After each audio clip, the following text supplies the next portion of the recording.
The investment in us is worthwhile. And here is what we learned.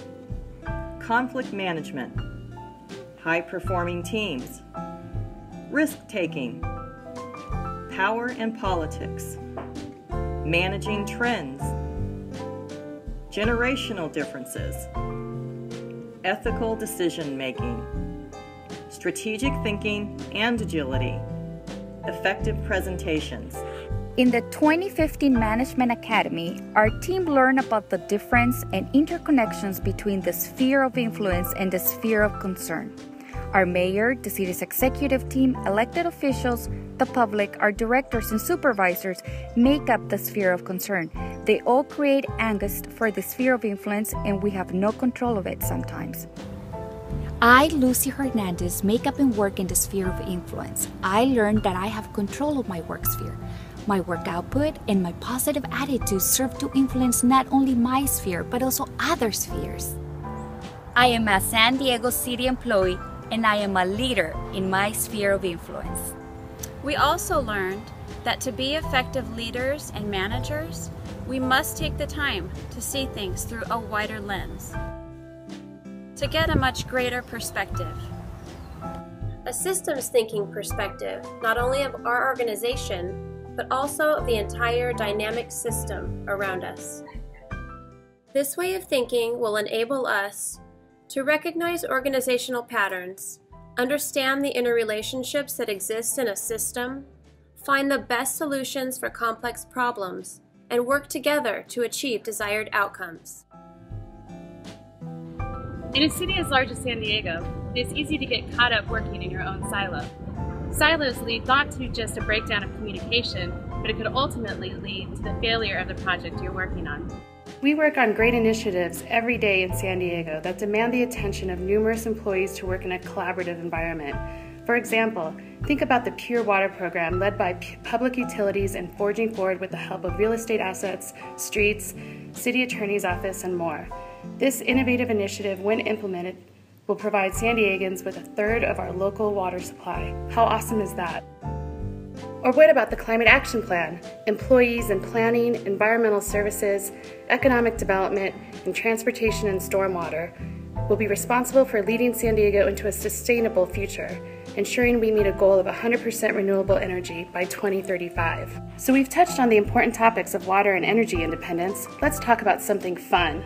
How cool is it that San Diego will be in the national spotlight when we host the 2016 Major League Baseball All-Star Game, an initiative that was led by the Padres, the Mayor's Office, and our Assistant Chief Operating Officer will require the collaboration of numerous departments like police, fire, special events, and Homeland Security, and more to make sure viewers across the globe see us for who we are, America's finest city. As leaders, it is our job to make sure that no silos exist and that we work across departments as a team to ensure success and thrive as a city. So remember, don't get caught up working in your own silo.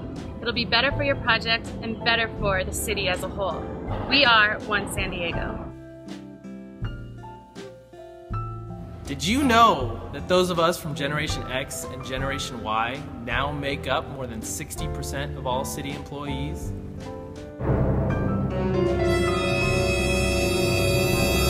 Don't look so horrified. It's a good thing, I assure you.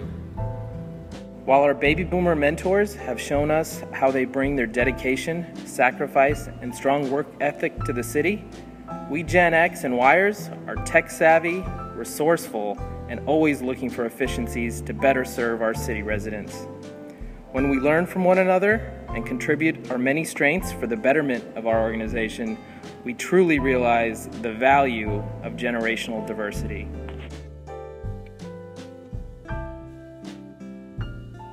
We learned from Dick Bowers about building high-performing teams. One key assumption we learned is that you can create excellence at any level of any organization, regardless of what's going on around you, if you make the choice to do so. A high-performing team is a group gathered together by structure and/or choice that embraces a common set of values and a clear vision, commits to achieving extraordinary outcomes, trusts, supports, and encourages each other, and holds itself accountable. High-performing teams stretch intellectually and think outside the box. High-performing teams take risks to innovate and resolve issues and are not afraid of failure. Author J.K. Rowling once said, "It is impossible to live without failing at something unless you live so cautiously that you might as well not have lived at all." Oftentimes, high-performing teams will encounter obstacles from beyond their sphere of influence, and sometimes even a deeply purposeful team will fail. Failure is the key to success. Each mistake teaches us something.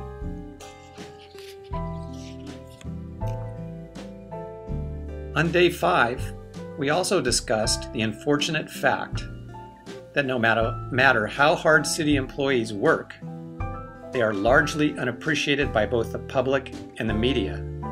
City employees are often ridiculed and laughed at. And although a normal person's natural reflexive response to painful ridicule may be to lash out inappropriately, high-performing teams always provide excellent customer service and possess the skills necessary to graciously accept all types of public input, no matter the form in which it is provided.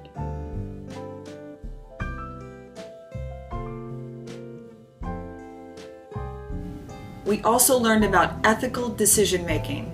It is important that we avoid all appearance of impropriety. Do not jeopardize trust. Do not sacrifice the collective good for private gain. The common theme of corruption is they believe they were above the law. We also learned about effective presentations. As you'll see, it is not as easy as it looks. At first, it can be nerve-wracking because you don't know how the audience is going to respond. But after a while, you warm up and things begin to flow. You also need to realize when you are holding something in your hands, you must learn to control your movements so that you don't draw attention to your hands or the object you are holding. Because one can be nervous, we tend to move around a lot. But one thing to remember is keep your feet planted, as if you were stuck in cement. Doing this, the audience will be able to focus more on what you are trying to present.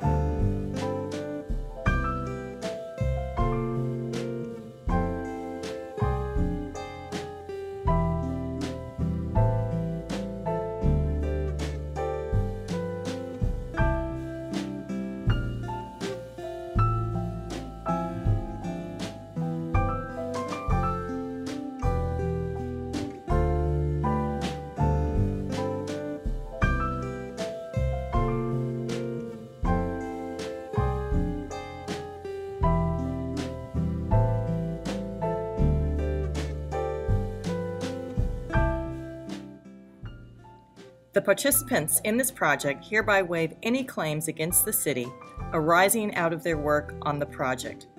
The viewers, by agreeing to view this project, waive any claims against the city for any damages caused by said viewing, including any claims of emotional distress.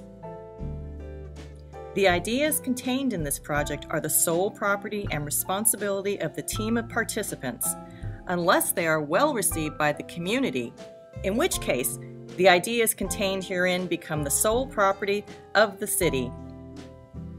The City Attorney's Office will not sign off on any E-1472 or other document until both participants and viewers voluntarily agree to such waiver, and further agree to not complain that the City Attorney's Office is responsible for any inability to complete or view the project.